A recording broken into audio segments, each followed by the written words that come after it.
জামায়াত ক্ষমতা এলে দেশে শরিয়া আইন চালু হবে, এই ধরনের কথা হরহামেশা শোনা গেলেও এখন খোদ জামায়াতের আমির বলছেন শরিয়া আইন নয়, বরং দেশের প্রচলিত শাসন ব্যবস্থাতেই আস্থা রাখছে তার দল। অর্থাৎ ক্ষমতায় গেলে শরিয়া আইনের পথে হাঁটবে না জামায়াতে ইসলামী বাংলাদেশ, এ কথা পরিষ্কার।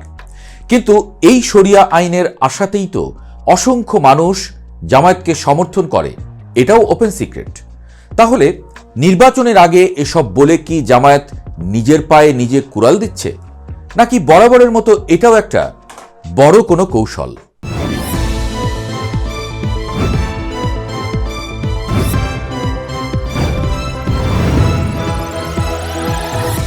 জামায়াতের কৌশল সহজে বোঝা দেয়। দলটি ভেতরে ভেতরে ইঞ্জিনিয়ারিং করার মাস্টারে পরিণত হয়ে গেছে। যে কোনো বিষয়ে শেষ মুহূর্তের আগ পর্যন্ত ঠাউর করার উপায় থাকে না কি করতে চলেছে দলটি। দলটির প্রান্তিক কিংবা সেন্ট্রাল সব জায়গায় খোঁজ মিলবে অসংখ্য সেই সব মানুষের যারা চাতক পাখির মতো বসে আছে দেশে শরিয়া আইনের জন্য। জামায়াতের সবচেয়ে বড় কার্ডগুলোর মধ্যে অন্যতম বড়টিই হল শরিয়া আইন, এমন মত বিশ্লেষকদের। কিন্তু নির্বাচনের এত কাছে এসে এমন এক কথা বলে কি বোঝাতে চাইছে জামায়াত? এর আগে খুলনা 1 আসনে কৃষ্ণ নন্দীকে প্রার্থী করে রীতিমতো হইচই ফেলে দিয়েছে জামায়াত। মানে হয়েছেটা কি ডাক্তার শফিকের দলের? জামায়াত কি আসলেই এতটা লিবারেল রাস্তায় হাঁটছে নতুন যুগের চাহিদা মেনেই, নাকি নির্বাচনের পর পাল্টে যাবে সব হিসেব নিকেশ? এমন প্রশ্ন করছেন অনেকে। এর মধ্যেই ভেঙে গেছে জামায়াত জোট। জোট থেকে বের হয়ে গেছে ইসলামী আন্দোলন বাংলাদেশ। 268 আসনে দলীয় প্রার্থীদের এককভাবে নির্বাচনে অংশ নেওয়ার প্রস্তুতির কথাও জানিয়েছে দলটি। এর ফলে জামায়াত জোট খানিকটা শক্তি তো হারালই। ইসলামী আন্দোলন বাংলাদেশ আসছে নির্বাচনে বড় মাছ হিসেবেই বিবেচিত হচ্ছে এখন পর্যন্ত। যা হোক, এমন ঘটনায় বিএনপির মুখে হাসি। নির্বাচনের ঠিক আগ মুহূর্তেই জামায়াতের এই ইউটার্ন দেশের রাজনৈতিক বিশ্লেষকদের কপালে রীতিমতো ভাঁজ ফেলে দিয়েছে। বুধবার দলটির আমিরের সাথে খ্রিস্টান সম্প্রদায়ের প্রতিনিধিদের বৈঠকের পর যে বার্তাটি সামনে এসেছে তা এক কথায় বিস্ফোরক। এতদিন ধরে যে দলটির ব্র্যান্ডিং ছিল ইসলামী রাষ্ট্র ব্যবস্থা বা আল্লাহর আইন, সেই দলের প্রধান যখন স্পষ্টভাবে বলেন তারা ক্ষমতা এলে শরিয়া আইন বাস্তবায়ন করবেন না, তখন প্রশ্ন জাগা স্বাভাবিক, এটা কি অস্তিত্ব রক্ষার লড়াই, নাকি ক্ষমতার মসনদে বসার জন্য আদর্শ বিসর্জন?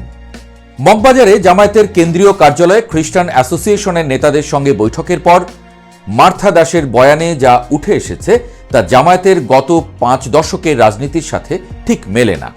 জামায়াত আমির ডাক্তার শফিকুর রহমান স্পষ্ট আশ্বাস দিয়েছেন, রাষ্ট্র পরিচালনার সুযোগ পেলে তারা বিদ্যমান সংবিধান ও আইনি কাঠামোর ভেতরেই থাকবেন।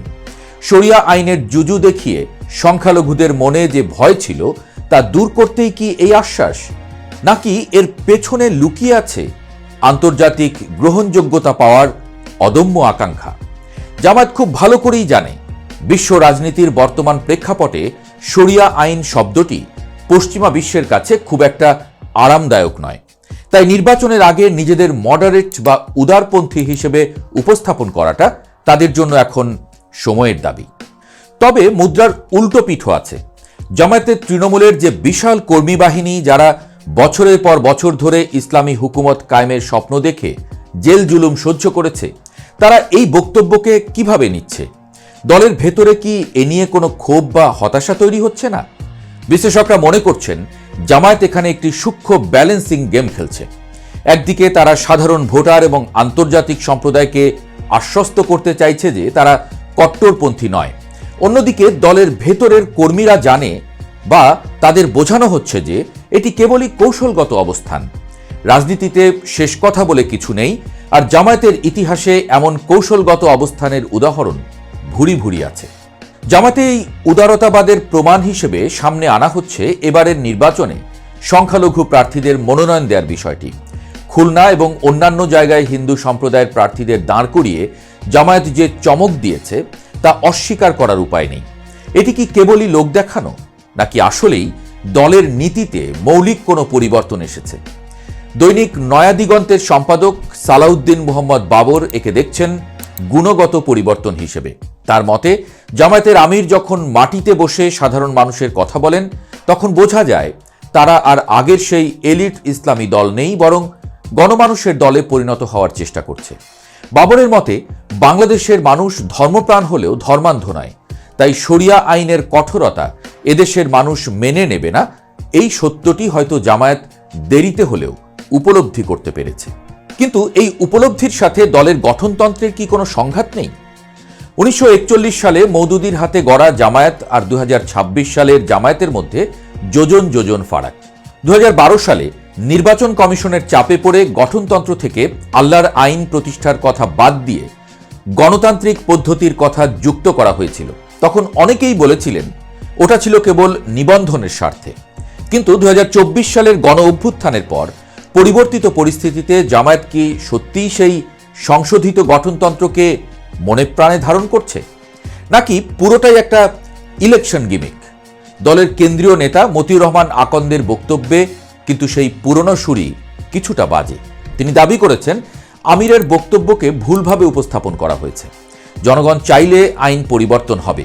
এ কথার মধ্য দিয়ে তিনি আবারও সেই শরিয়া আইনের দরজাই খোলা রাখলেন কিনা তা নিয়ে সংশয় থেকে যায়। রাজনৈতিক পর্যবেক্ষকদের মতে এই পুরো বিষয়টি আসলে একটি সুগভীর নির্বাচনী ছক। তাদের মতে নির্বাচনের আগে ভিন্ন ধর্মাবলম্বীদের সঙ্গে বসা এবং নানা প্রতিশ্রুতি দেওয়া, এসবই হল নির্বাচনী মুভ। বাংলাদেশে নির্বাচনের আগে পলিটিশিয়ানরা যা বলেন, নির্বাচনের পরে তার উল্টোটাই করেন, যেন এটা রেওয়াজ। জামায়াতও এর ব্যতিক্রম হবে না বলে তারা মত দিচ্ছেন। বিশ্লেষকরা আরও বলছেন, বিএনপি যখন জোট থেকে আলাদা হয়ে একক শক্তির মহড়া দিচ্ছে এবং ইসলামী আন্দোলন যখন বড় ফ্যাক্টর হয়ে দাঁড়াচ্ছে, তখন জামায়াতকে নতুন কোনো কার্ড খেলতেই হতো। এই উদারতা সেই কার্ডেরই অংশ।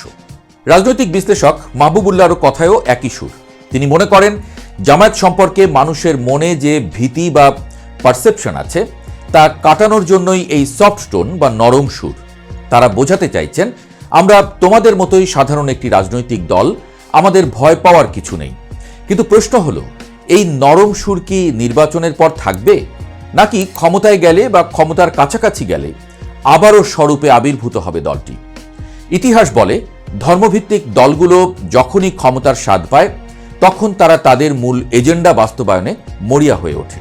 সব মিলিয়ে পরিস্থিতি যা দাঁড়িয়েছে তাতে জামায়াত এখন এক বড় জুয়া খেলছে। এই জুয়ায় জিতলে তারা হয়তো বাংলাদেশের রাজনীতিতে একটি মেইন স্ট্রিম বা মূলধারার গণতান্ত্রিক দল হিসেবে প্রতিষ্ঠিত হবে, আর হারলে তারা না পাবে ঘর, না পাবে ঘাট। নির্বাচনের আর বেশি বাকি নেই। 12ই ফেব্রুয়ারি ব্যালট পেপারেই জনগণ রায় দেবে তারা কি জামায়াতের এই নতুন রূপকে বিশ্বাস করেছে, নাকি একে কেবলই ভোটের রাজনীতির ভেলকিবাজি হিসেবে প্রত্যাখ্যান করেছে। জামায়াতের এই মেকওভার বা রূপ বদল যদি সত্যিই হয়, তবে তা বাংলাদেশের রাজনীতির গুণগত পরিবর্তনের ইঙ্গিত দেয়। আর যদি এটি মিথ্যে হয়, তবে তা হবে ভোটারদের সাথে এক বড় ধরনের প্রতারণা।